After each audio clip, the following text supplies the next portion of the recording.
There's a difference between lawful and legal. We need to understand that. Okay. And I'm not just coming out of my head with it. You can go ahead, you can get Black's Law Dictionary and actually find out what's lawful and what is legal. There are not currently any laws, or meaning any statutes, on the books across the country that are pro or anti-polygyny.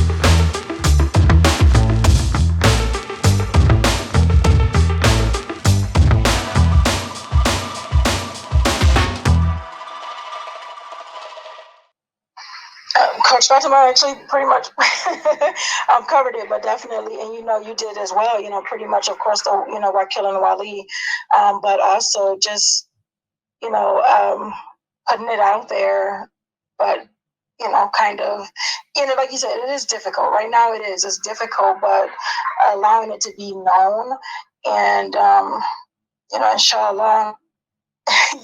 Those who are, I do truly believe that, Allah is the best. We believe that Allah is the best of planners, best of providers.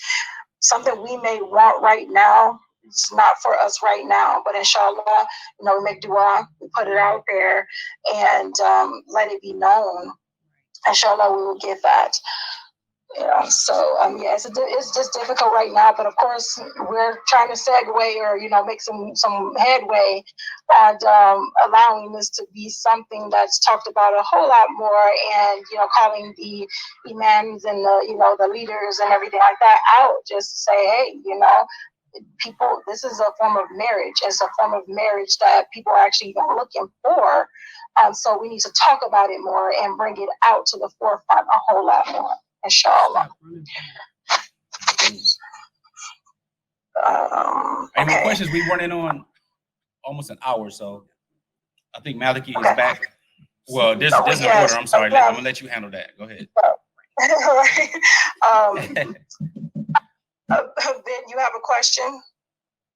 Yeah, assalamu alaikum. Yeah, so one of the things I wanted to ask is, so you mentioned how the leadership don't really talk about it or have any kind of seminars or anything on it, and there's a lack of educational resources. So what I'm wondering is that, I think it would be amazing to have that, just because the Muslim community do need to be acquainted with it. But is it something that's actually currently legal? Can they actually do that without being prosecuted by the government? Okay, that's a good question.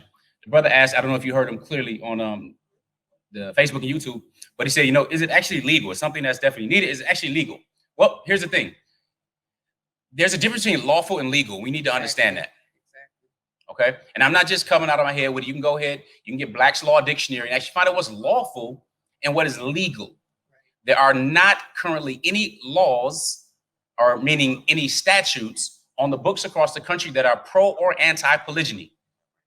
Okay. That's number one. Number two, what is actually illegal and on the books is something called bigamy. Bigamy means having multiple marriage license with multiple spouses simultaneously. Okay. Now that's considered a felony. That's not something that's really enforced. The other part is this. It's amazing how that tends to be, at least from the Muslim community's perspective, something that is so, makes them so nervous and so scared. All right. As men, you have to demonstrate courage. If you want to try to get legalized or whatnot, go ahead and fight for that. Do that. There are organizations that are trying to do that. There's even a Supreme Court case. The other thing is this. There's TV shows, lots of TV shows out with polygamy, sister wives, finding a sister wife, escaping polygamy, and there's all kind of shows out. One man, 3 wives on Netflix, right? These are all based in the United States. And none of these people have been prosecuted for practicing polygamy. You know what I'm saying? None of them. So we need to at least have the courage and the guts. And most of them follow, many of them are Mormons. They have different religions. I haven't really seen any Muslims on the shows yet. We've been approached. At least I've been approached via email, and we're not interested in that. But, we know what's lawful. What's lawful is the legislator, the one who created all of this, including the earth before countries even existed. where it was lawful. Okay. Now, whether or not something is illegal, it could be illegal one day and legal the next day. I live in Jim Crow North, right in the Midwest, which is the worst place for Black American men, women, and children. And where you were 5 times as likely, it's still illegal, by the way, 5 times as likely to become a felon for possession of marijuana. The first time it's a misdemeanor. The second time it is a felony. And you understand the politics and the racism behind that. You understand exactly why, because you read the new Jim Crow minimally, right? So that's illegal. Right across the border in Illinois is legal. You follow me? Alcohol was illegal. Hey, but they made billions upon billions in tax revenue on it. It's now legal. Okay, so we can go on and on about a number of different things that are legal and illegal that change at the whims of men. For example, it's absolutely illegal for me to be considered, or some of my ancestors to be considered, a human being. So that allowed what? That allowed rape, pillaging, misuse, oppression, murder, because you could do whatever with your property what you want to. So chattel slavery was absolutely legal. Does that make it lawful? Does that mean it was right? Again, we have to question our source. So with that being said, understand the difference between lawful and legal. Do you need a marriage license? Does the state have to approve? See, you have to understand, again, go to Black's Law Dictionary and see what a license is. A license gives you permission to do what would otherwise be illegal. So they're saying marriage is illegal except with this license that the government grants you. I don't hold that to be true. My constitution is La ilaha illallah wahdahu la sharika lah wa ashhadu anna Muhammadan abduhu wa rasuluh. That's my constitution. Anything that goes against that is not for me, because when I die, I'm not going to be returning to the United States of anything or anything that has a border here. I'll be buried, inshallah ta'ala, under the crust of the earth, and my soul will be taken back to my Rabb, the same as all of us. So what is lawful comes from Allah ta'ala. And if you follow any scripture, what is lawful comes from the Creator. What is legal comes from the minds of men, and that change. So anyway, I hope that answered it good enough there. But sadly, many of our religious leaders and others don't have the wherewithal or courage to really talk about that. Sorry, if you don't mind, can I pose a follow-up question? Coach Nyla is moderating there. Yeah, 30 seconds. We have a couple more questions left. Okay, no problem. So I really admire and I'm really inspired by what Coach Nazir said, and I think that's the proper mentality. Like, we should question, for example, laws, right? Human legislation is never going to be on par with what Allah subhanahu wa ta'ala made lawful. And then there are plenty of things that are there's a difference between legal and lawful. So there are plenty of things that we can do that might not exactly break the law. So I'm not talking about polygyny itself. I'm talking about polygyny on a public platform. Because I know, like, for example, in Canada, there are certain imams that officiated second nikahs, and it became a really big thing, and the news came after them, so on and so forth. So I'm just wondering, I'm not saying about doing it. Doing it might be, under the radar, and it's all good. I know plenty of polygynous marriages that are working out, but I'm saying talking about it on a public platform, like in a masjid or something, where you do have like government eyes or government surveillance. So what should be, I guess, the workaround with that? Well, in the United States, it's relatively easy because you have freedom of speech, you have freedom of religion, so you can talk about anything. All right. So I don't know what the rules are in Canada, but I thought they were pretty much similarly the same. I thought they were similar. So you can talk about anything. You can teach about anything. At least that's where we come from.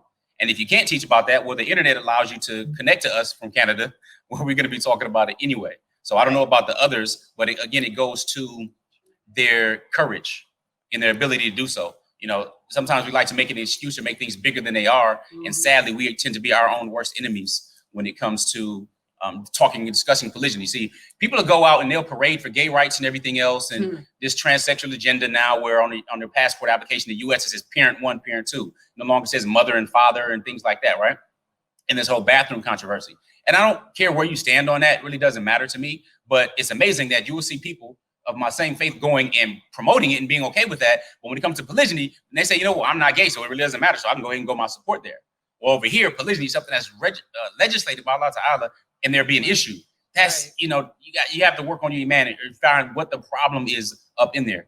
Hopefully that part helped. We're going to take a short, like 30-second or actually 60-second thing. I want to try something.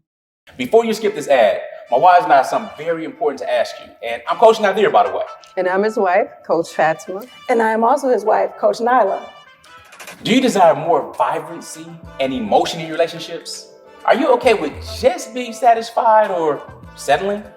In these trying times, most people have been socially and emotionally distanced and disconnected. People are cringing for change and improvement right now. That's why we decided to create something very special for you. Now, don't worry, it's free, and it's our special gift to you. If you want the confidence that comes with a secure, loving relationship, we believe you're gonna love the video series we put together for you. We just need to know where you want us to send it, so click that link down below. We look forward to helping you garner the respect, emotion, and love you deserve with your most important relationships. We can't wait to send it to you, so tell us where to send it. So make sure you are always practicing and living with GOC. Make sure you are growing intentionally, Loving fearlessly, And connecting on a higher level. every single day. Assalamu alaikum. Peace. All right, y'all, we back from this commercial break. Hope you enjoyed that. The brother asked a question. He said, you know, sisters, there are many times a lot of women that say, you know, there's no good men and so on, but they have a whole bunch of baggage and a lot of things going with them. So he said, you know, what are some things that you would say are baggage, as you're talking to me, when it comes to women? Well, first, I'm going to say this. We all have different backgrounds. We all have different traumas and baggage and stuff like that, right? Now, I have the privilege of not having to search for wives. All right, I already knew on the first day of school when I was 14 years old that I was going to marry this lady. Neither of us are Muslim, going to our Christian high school. And I was like, I'm going to marry her. All right. We married 5 years later. Of course, you know, we weren't together necessarily that whole time, but we were married 5 years later. Okay. Wasn't looking for anybody. And luckily, after she rejected me, I was done with her. Luckily for her and for me, Right. she came back to me to correct that mistake. So she actually approached me after rejecting To me. know him is to love So him. that's how that happened. Now, so I didn't, you know, really had an issue there. And the other part also, even I wasn't looking for polygyny but I was open. You know what I'm saying? Like right now, I'm not looking for polygyny. I'm gonna want to help my children get married. All right, I'm married but available, but I'm not looking for anybody, right? Period. So these things kind of open up. Now, here's the challenge. All right, so when it comes to red flags and other challenges, what I would consider is people who are not, listen, if the person is involved in personal development and growth, and I know this is a little darker image, but we're going to change this battery on this camera and it should be straight. But in the very front, very, very top. Yeah. If a person is working on themselves, they can pretty much almost overcome anything. They can pretty much almost overcome anything, meaning they could grow. If they're not working on themselves, I don't care how beautiful you are, how all this other stuff is. If you're not working on yourself, that's ugly. I remember, I come from a generation where I used to listen to KRS-One when I was younger. And he said, the girls look so good, but their brain is not ready. I'd rather talk to a woman because her mind is more steady. So here we go. All right. Now, yeah, that was a new one for me. Nevertheless, intellectually, you have to know your core values as a man. So for me, looking for a wife is extremely important that they have high moral standards. They have good morals. So one of the reasons I was confident in Coach Fatimah and Coach Nyla is that, one, they fear the law. They're Muslims. You know, you have some Muslims who, if they get divorced, there goes the Kimar, there goes the Abaya. It was like all a big joke or parade. I knew that they were going to hold on to their iman. At least I felt that they were going to hold on to their iman no matter what challenges, whether I lived or died. So that right there is number one. All right. If a person doesn't have that, that's a problem for me. That's not something attractive. That's not something I would ever even put on my sons. That is not going to work. Similarly, if he doesn't have his morals together, it's not going to work between him and my daughter. That's not going to happen. If he doesn't know how to pray, if he doesn't know what time Fajr came in today, then it's not going to work. You know, so red flags are, guess what? Yeah, exactly. It happened. I'm glad you reminded me of that. A brother approached me, a brother I really love and respect, alhamdulillah. He approached me and said, you know, he has a nephew that's looking to get married. And he knows that I was looking for my daughter because the daughter's like, look, I'm ready to get married. All right. And she was, I think she was 19 at the time or 20, something like that. So it was my responsibility as a wali to to interview people, check them out, and everything else. So anyway, he brought this boy in front of me, young man, in front of me, and dude wasn't practicing Islam. I mean, first of all, you sagging, your pants are sagging. So look at the thing and see. You can tell that this is, and I asked him, did he pray? What time was Fajr today? He didn't know, and he said, to be honest, I didn't pray today, so on and so forth. That was the end of the discussion. That was it. You know what I'm saying? So it starts and kind of ends there. If they're working in personal development on themselves, then you have options. Then you can deal with different traumas. You can overcome certain things in the past and everything like that. But, those are the things that are attractive. In addition to, of course, having visual beauty. I mean, again, men are seduced by the eyes and women are seduced by the ears. That's the core foundation. But from that, you need physical beauty. You have to be involved in your femininity. You have to be cooperative, willing to support and everything else. So all of those things matter and are more attractive than any sister talking about, well, I have a PhD and I do this and I do that and I have all of this. So what? It doesn't matter. If you don't have morals above all, it doesn't matter. Your degrees can keep you warm and all that kind of stuff and be single all day. But what matters to me is having a feminine woman that is beautiful and most importantly, that tops it all the way up is that they fear Allah. Hope that helped. Jazakallah khair. My power went off for a second, but I got the gist of what you said. Jazakallah khair. Oh, Yolanda Allen says, what she said? Says, how do you address polygyny when you open the door for this type of discussion, but they shy away from it? So I'm assuming, since it appears to be a sister asking, how do you address it, but the other person kind of shies away from it? I guess you got to, that's a unique question. Usually it's coming from a male's perspective. I wouldn't want my wife to talk about this, but she doesn't want to hear it or something like that. And one of the things we let people know is watch some of our videos, put something on there. Say you came across something, you want to get their opinion on it, you want to see what they think. All right. This is a little, I guess it goes into what that person feels the requirements are. And if you are not being genuine. All right. The last thing a man wants is to be tricked. And women are far more intelligent when it comes to gauging these types of things. Can you mute yourself, Yolanda? Women are far more smart and engaging at this thing. So it could be a trick. Not saying that person is saying it, but maybe it is. Maybe it's like, okay, if my wife is want to just go ahead and say, what do you think about polygyny or this or that and blah, blah, blah. And I'm like, if I'm not financially straight, that could also affect my manhood. I'm like, okay, I don't have the money to have it how I want to have it. I think I need to earn this amount of money before I even entertain this discussion. And that's something respectful, but you don't also want your ego to be hurt as well as the man, nor do you want it to be like, well, yeah, I said, I'd be interested in something like this. But now she's like, oh, so why didn't you just tell me you were interested in polygyny?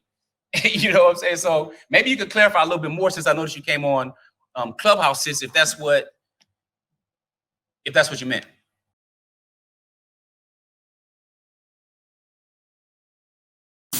Here are 3 ways outstanding personal relationships can help you. One is by following us on our social medias.